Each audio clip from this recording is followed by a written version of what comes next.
my name is Gabby. Welcome to my poster. My poster is on the research that I've been working on for the past 2.5 years in Michael Sidoris's behavioral neuroscience lab. This is also the project that I wrote and defended for my honors thesis just about 3 weeks ago.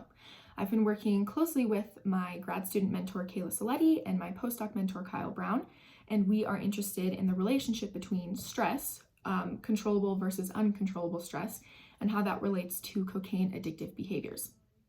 It's known that uncontrollable stress really increases or exacerbates drug cravings for people that are suffering from cocaine or drug use disorders.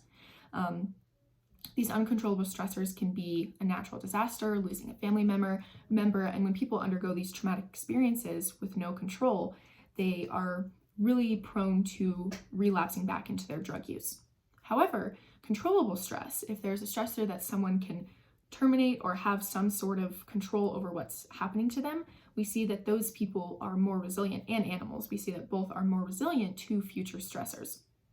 So knowing this, in my study, we used a paradigm called stressor controllability, in which one animal has control over a tail shock stressor and the other has no control. So for these animals that can escape the stressor, we call them the escapable stress or ES group. We hypothesized that these animals would be able to better resist cocaine taking and cocaine seeking in our behavioral paradigms, better than the animals in the inescapable stress or IS group. And this is really relevant and promising in the realm of addiction, that if we can give people back this behavioral control, we think this is really important for future treatments of cocaine use disorder.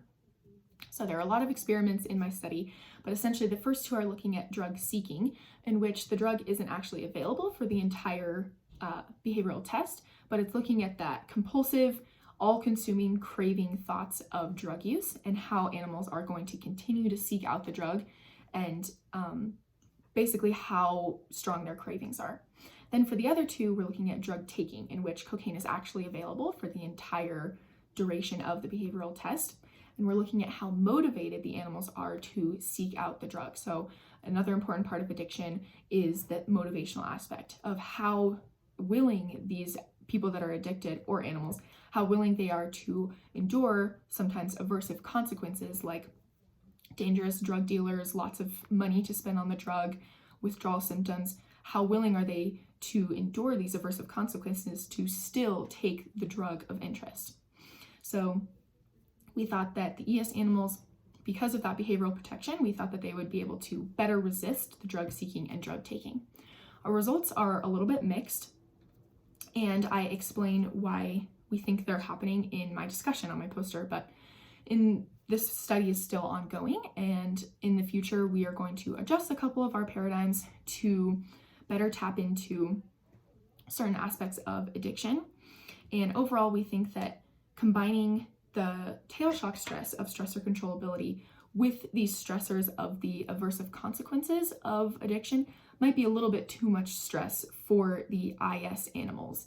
And in the future, we're going to try to adjust our paradigms to maybe tease apart these factors of controllable versus uncontrollable stress a little bit more. So I hope you enjoy my poster. Thank you for listening, and have a great day.